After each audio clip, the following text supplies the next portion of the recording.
Good evening, Southeast Texas. Let's get right into the forecast because we got a lot going on. Right now we're seeing mostly cloudy skies out there. Not a lot of rain. We saw a few isolated showers out throughout the morning and afternoon hours. But right now this is a live look at our Roofing 911 Skycam network over Beaumont, courtesy of Education First Federal Credit Union. Not seeing a lot of traffic out there. It's pretty quiet, eerie. I think it's setting that tone for, we're making a way to see landfall for Hurricane Ida. So it doesn't look like we're going to see any major impacts here in Southeast Texas, little to none. And right now on radar, pretty quiet overall, mostly cloudy skies out there throughout the evening hours. We're going to go with like a 20% chance of some isolated showers across the state. We're seeing scattered showers, southern portions of the state into the central portions, and then most of the showers out towards our east, as Hurricane Ida is just right here in the northern Gulf of Mexico. That is continuing to strengthen gradually. So we are seeing right now about 105 mile per hour winds. It's sustaining.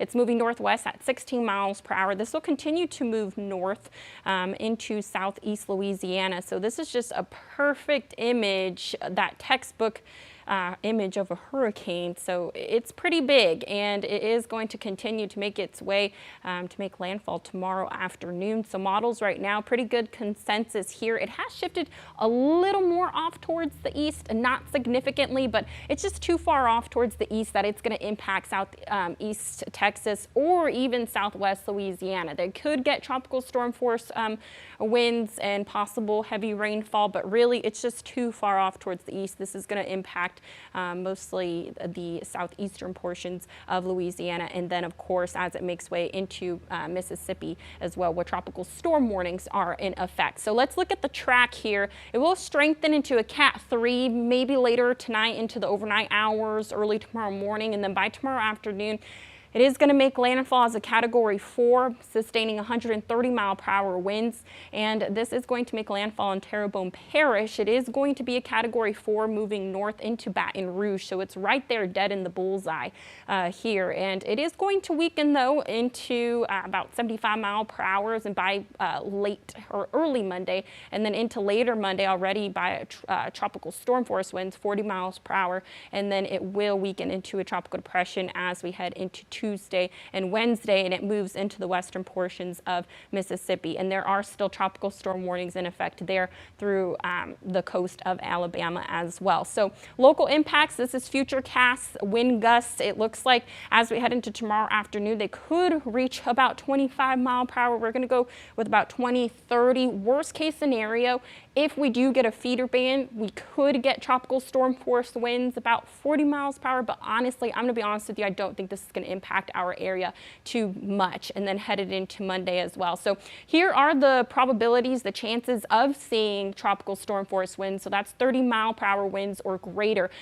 Just 24 hours ago, we were forecasting about 50–60%. This has dropped down to about a 20, possibly 30 for the eastern portions of Newton and Orange, but very low chances of seeing tropical storm force winds in our area. So if we do get those feeder bands, we could get rain, maybe some gusty winds, but hurricane force winds too far off towards the east that it will do any impact for us. And then of course that storm surge watch that we had for Sabine Pass has been lifted as well. So our area, it's looking pretty good. Rainfall, not a lot as we head into overnight hours. We're only going with the 20% coverage across the area. As we head into tomorrow morning, it's looking good out there, partly cloudy, mostly cloudy skies.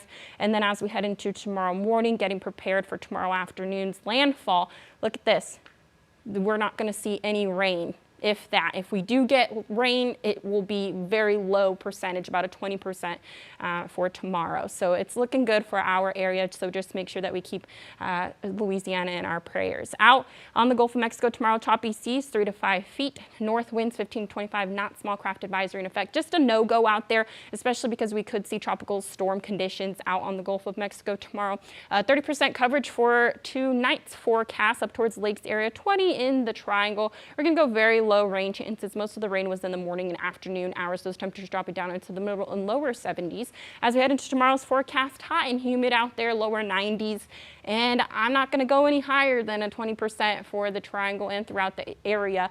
Mostly up towards the lakes area, we could see isolated shower maybe in Newton and Orange, but for the most part, a dry forecast the next 7 days, and with scattered showers and storms forecasted for Wednesday, maybe next Saturday with those 30% chances. But as for Hurricane Ida, it's looking good for us, Kara, so I don't think we're going to continue to keep monitoring it, of course, you know, because things could change, but I definitely don't think it's going to shift off towards the west in the next few hours. So just make sure that, you know, we continue to be patient. We're going to start to see a lot of traffic as people are evacuating from Louisiana. So just be patient, you know, with our neighbors there.